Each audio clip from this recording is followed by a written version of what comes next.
Barcelona plans to inform Vitor Roque soon about their plan to send him on loan next season. The club believes that Roque needs to play and get minutes, and so they feel that the next big thing for him is to go to another club where he can get more playing time and gain more confidence. However, his agent has doubts over Vitor Roque going on loan. Barcelona prefers to send Vitor Roque out on loan to a team that plays in La Liga so that the adaptation is better. In this sense, Betis is a club that have shown interest in the player in the past, and this is according to Ferran Correas. My friends, this is a classic example on what it means to create fire within a club, where your intentions is to only cause tensions within FC Barcelona. Even after Barcelona just won 4-2 over Valencia and Xavi gets to have continuity at the club, for some reason the media wants to continue to create negative feelings within the club. This whole statement about Vitor Roque to me is a chess move to beat down Barcelona in the best way possible. You only hear things like this at FC Barcelona and nowhere else. Now you may say, but Kevin, I think that this is all in your head, you're just creating these things. This is true. Vitor Roque needs to go somewhere else because Barcelona are not using him correctly and they wasted 40 million euros. And so let's talk about it, right? I want to bring out a few examples. Rodrigo went to Real Madrid in 2019. Madrid paid 45 million euros for the player. In his first season, he was in 19 matches, he had 12 starts and only scored 2 goals in La Liga. Nobody said anything. When Vinicius went to Real Madrid in 2018, Madrid paid 45 million euros. In his first season, he was going between the second division and sometimes in the first division. So in the first team or in the second team. But in the first team, he was in a total of 18 matches and had 9 starts in La Liga. And in his first season at Real Madrid, he got 2 goals. And even though Madrid paid 45 million euros for the player and scored 2 goals in La Liga, nobody said anything. It took Vinicius 2 years to finally show that he is gaining prominence at Real Madrid, which was the 2020-2021 season, where he had 22 starts after being included in 35 matches. Now here's the thing, even then, even on this season, where Madrid were starting to use the player even more, in those 35 matches, he scored 3 goals and provided 3 assists. This was also the exact same season where Benzema told Mendy in the tunnel that Vinicius was playing against them because Vinicius was so bad on that year and he was not effective at all, not scoring goals, not providing assists, and that is what led towards Benzema saying such things. But again, in that season, after that season was over, the media did not say nothing, not a damn thing about Vinicius or Real Madrid. Moving on towards the season after that, and that is where he did pop off. After 3 to 4 years, he finally found his place at Real Madrid. He was in 35 matches, he had 30 starts, and he provided 17 goals and 10 assists. This is really good. Now you may ask, hey Kevin, why are you saying these things? First of all, I'm not saying this because I'm trying to prove a point that it takes Brazilian players a long time to adjust in La Liga. I mean, like, yes, of course, it does take time. Of course, these players do need time to adjust and to adapt in their clubs. Like, that is all true. It's a process. But I'm saying this because the press and the media did not say anything about Vinicius and Real Madrid. They showed no shame. There was nothing. There was no talks about, oh my God, like Vinicius needs to go on loan. It's been 2 years. He needs to go somewhere else. The project that Madrid is building is a bad project. We should question the coach. Real Madrid have been irresponsible. None of those stories were being created at that time. Nothing. But with Vitor Roque and FC Barcelona, after only 3 to 4 months together, the whole story is that Vitor Roque should go out on loan and that Barcelona wasted 40 million euros on a Brazilian player. That is the story. That is the headline. And so you can see the difference between the media at Barcelona and the media at Real Madrid. You're protected at Madrid. At Barcelona, you're never protected. You're always on fire. I want to move on towards the next conversation. Vitor Roque was not even supposed to be at Barcelona back in January, and he's not even supposed to be here right now. At the moment that I am making this video, Vitor Roque should have never been a Barcelona player until we get into the summer. The only reason why Vitor Roque is here is because of Gavi's injury that he got last year. And because Gavi's injury was so serious and he was going to be out for the rest of the season, they took off Gavi's wages and the expenses, and that freed up more wage opportunities for someone like Vitor Roque, and it cleared up Vitor Roque's transfer early back in January to FC Barcelona. It's not like Xavi Hernandez and Joan Laporta were like, okay, we need to get Vitor Roque in as soon as possible because we need him in January because we plan on using him, and he has to replace Lewandowski immediately because Lewandowski is not doing anything at Barcelona. That was never the plan. That was never the intention. The reason was just because Gavi was injured, they just said, okay, we have space. Let's just bring in Vitor Roque. We're not going to use him heavily. We're just going to use these next 6 months to make him understand the ins and outs at Barcelona. And that's basically it. But the media, like I've said, they want to judge Barcelona and Vitor Roque and say, oh yeah, Barcelona just wasted 40 million euros and they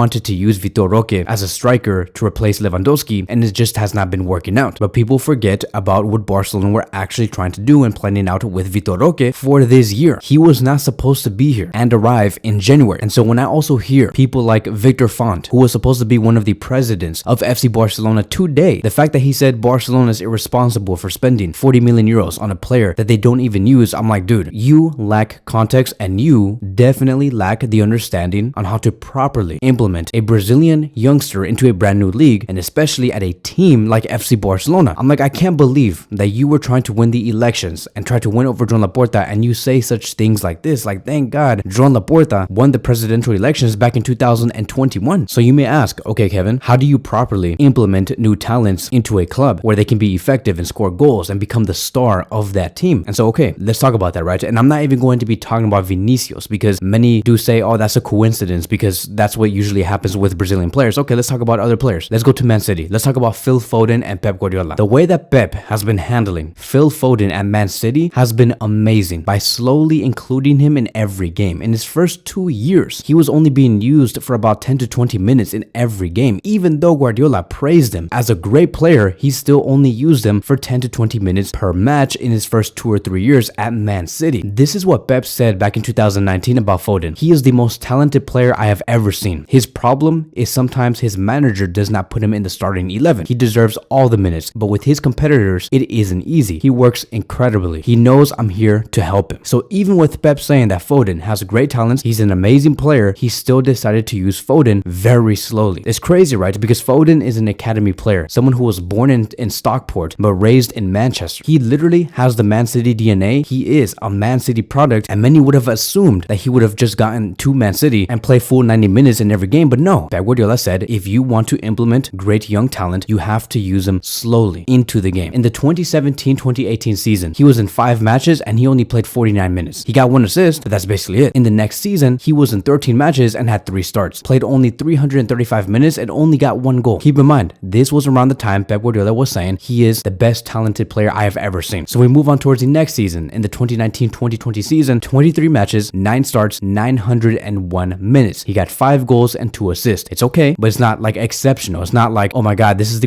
is going to be the next big player in the Premier League. But then we got into the 2020-2021 season, and that is where things really popped off for him. After 3 to 4 years of transitioning to the first team, he got 28 games, 17 starts, played 1,616 minutes, and had 9 goals and 5 assists. So it took him 3 years to properly make some sort of impact at Man City. And again, he was always an academy player. And so how do you expect a Brazilian player from outside of Europe to come to FC Barcelona and to score 15 goals in 6 months and to replace Lewandowski? You see how these things don't make sense? Like, people just want to say, okay, Barcelona spent 40 million euros, they got Vitor Roque and they don't use him. Oh my God, it's a mess. They just look at that headline, but they don't understand the context. They don't look outside of this operation and what it takes to properly use young talents and to implement them into the first team for them to eventually become stars. They don't look at that. They ignore that. You want to know why they ignore that? Is because they have an agenda, and that agenda is to destroy Barcelona from the inside. We can even talk about Pep Guardiola with Julian Alvarez. He brought in Julian Alvarez in 2022, and then in the 2022-2023 season, Alvarez showed to the world that he is a great striker. He even did it with Argentina. He is a world-class striker, but dude, like Pep